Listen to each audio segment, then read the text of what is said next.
Hello YouTube world, welcome back to the workshop. So the project I'm going to do for you today is this, and I'm going to make it from this. This is a piece of beech.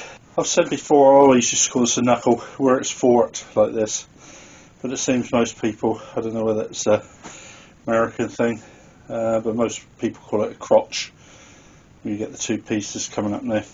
So the first thing I need to do, this piece of wood is way too big, so let's get it onto the bandsaw and trim it down slightly.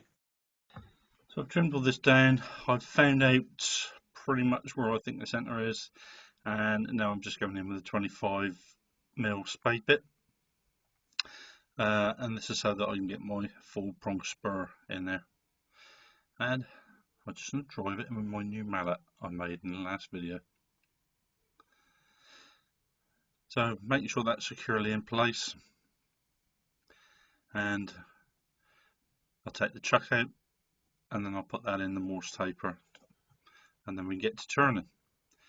So here you can see the end of the wood, some lovely spalting running through the end of there, and hopefully that's running through the rest of the wood. I just need to take some of this bark off because it's ever so loose, very flaky. That's only going to come flying off when I'm working, so it's probably better I take it off now rather than have it come flying off and hit me later on. So I removed all the bark and now we're ready for turning. This piece is way out of balance as usual with when you're working with logs like this. So I've started on the lowest speed, which is 100, and then I'll gradually turn it up. So it's fast enough to work with, but not so fast that it starts vibrating about all over the place. And then we can get to turning, and I'll just gradually work my way through now. I've said before, doing this, it's just patience really. You just have to take your time and just gradually take the high spots away so that you can get down. The more wood you take away, the more it comes into balance, the higher you can get your speed up.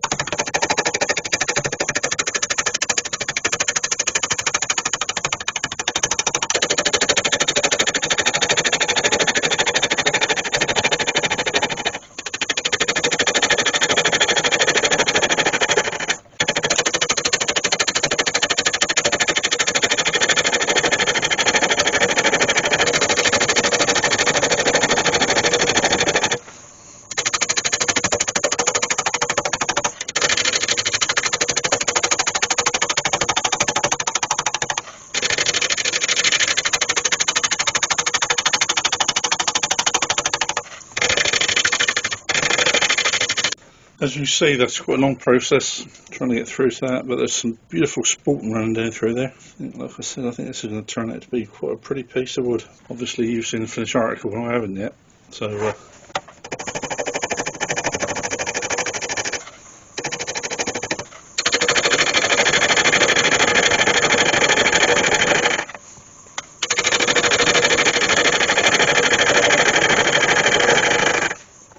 So I imagine to turn the spigot on there, and so what I can do now is turn that around and put that in a 4-jaw chuck, so then it's held in there nice and securely.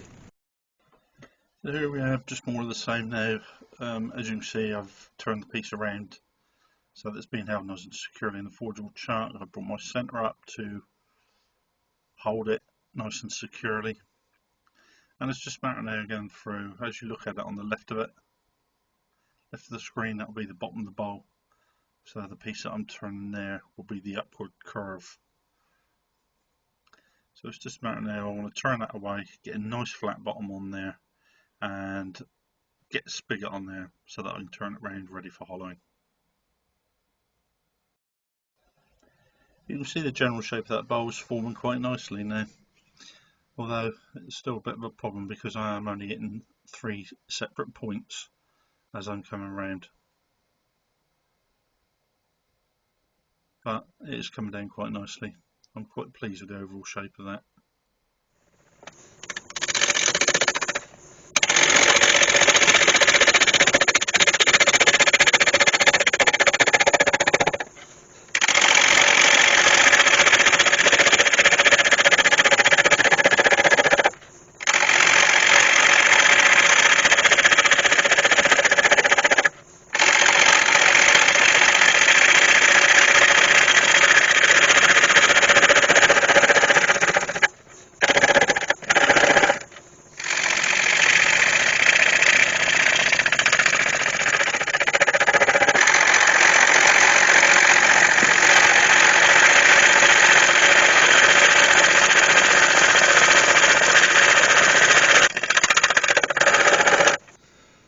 see, that's the bottom of the bowl. I'm just flattening it off across there. I just need to take a little bit more off there. I want solid wood right the way through there, so I just need to take that bit of bark away.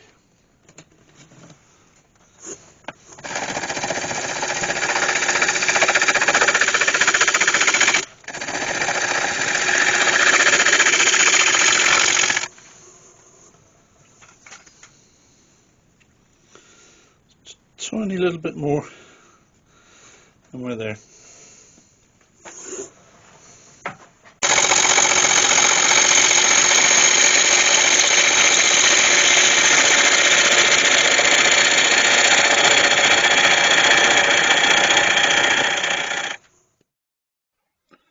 So I've got the chuck on the back and I've turned it round again.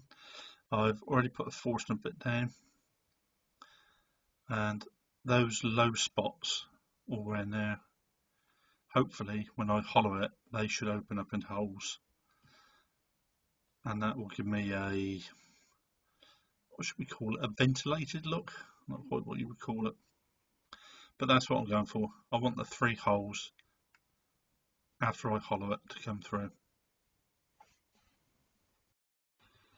So what I'm doing now is I'm just shaping the top of the bowl, and ideally what I want to do is have solid white wood across the top, because anything where bark is showing will become a hole eventually, and obviously I don't want anything unsupported. So if I have white wood all the way across the top, I know that anything is going to be, or everything will be joined from the top to the bottom. So I need to take that away down to its lowest point. So it's now just a matter of turning that away. I'm just going through there in my spindle gouge and just taking all that away. These are some quite aggressive cuts coming across here because there is quite a bit of wood that I need to take away.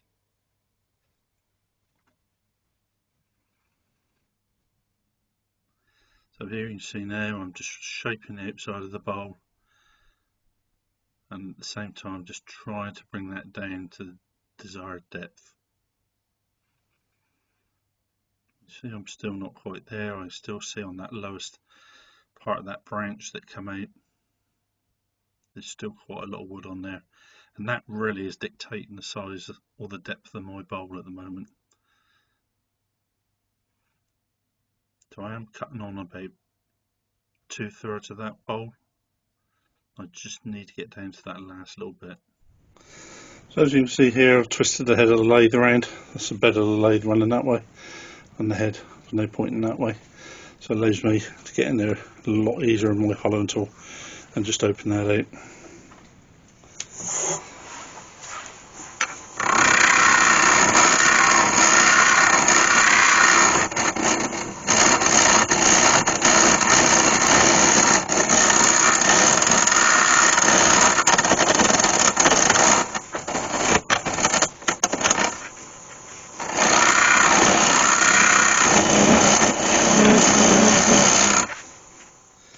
So I did start hollowing that by hand.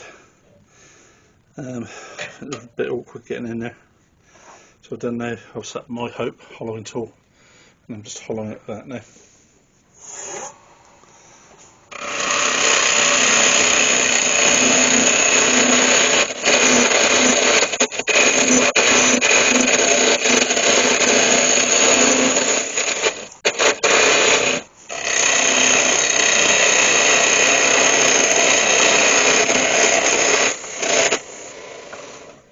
It's a quick clean out in there. So before, I always hoover that out. It's no longer than what it is to blow it out with compressed air. So all that dust and rubbish gets blown all around the workshop.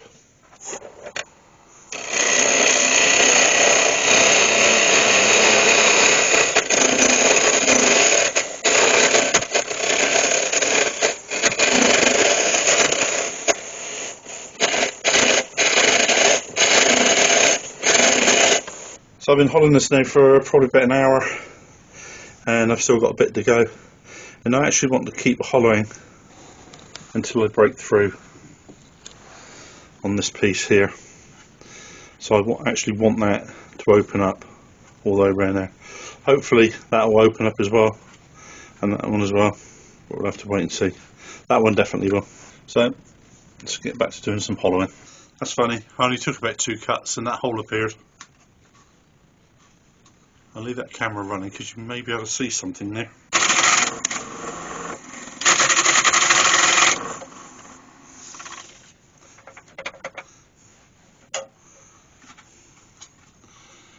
See there, it's gradually opening up now. That's what I was aiming for.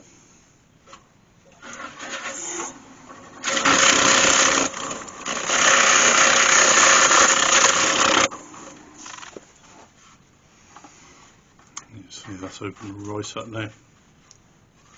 Oh, and there.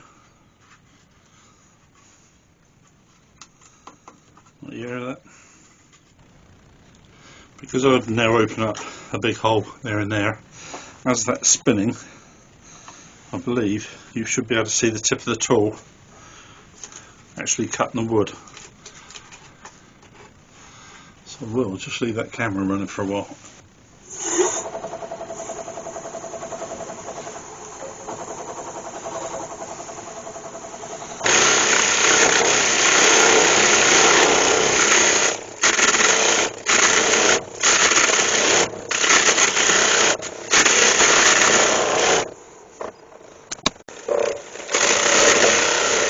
What I've done now, I've changed over to a 12mm scraper, and I'll just go through the whole of the inside, and that'll just clean up everything, get rid of all the small ridges and stuff like that inside.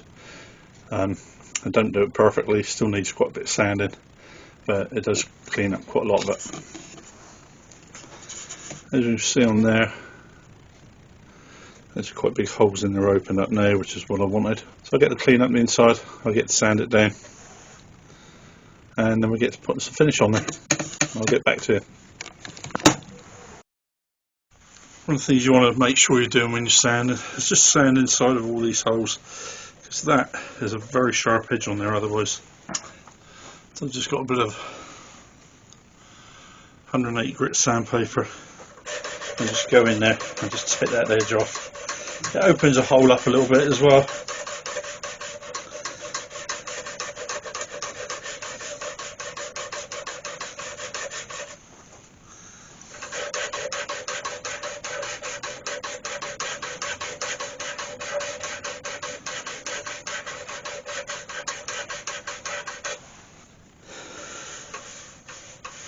So that's pretty good. To just take that, run that over there by hand.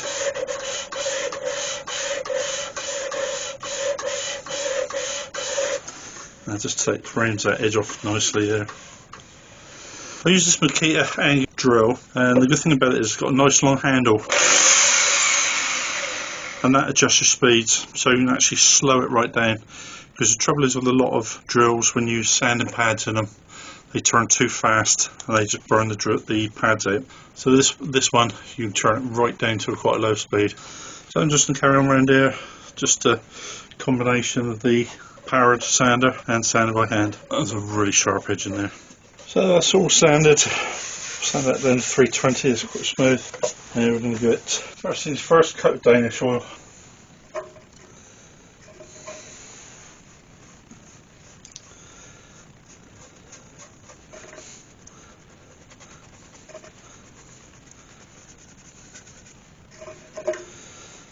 As you can see, that really makes that grain pop.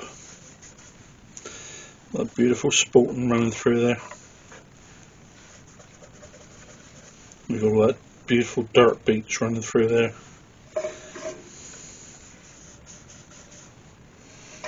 I'm putting on this end grain again, and it's just soaking that up like a sponge.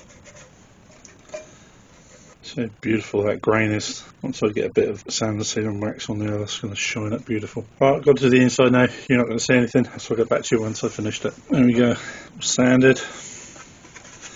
I'll get a coat of Danish oil. That's beautiful on that back. That has taken me hours to sand that down inside and to get a coat of Danish oil over the outside and the inside.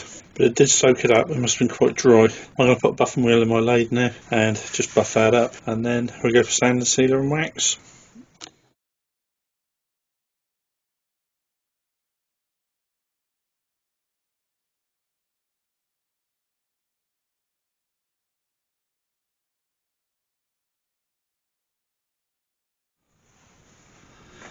Well, here we go, YouTubers, another finished project. A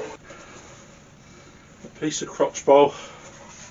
You can actually see the crotch from, this was a branch coming down here, and that was one of the branches coming off of there, and the other one coming off that way. I've got to say the back looks very nice. Or bottom, it's a shame you don't see it. Although that top, well, back to front, all that sporting down there does look very nice.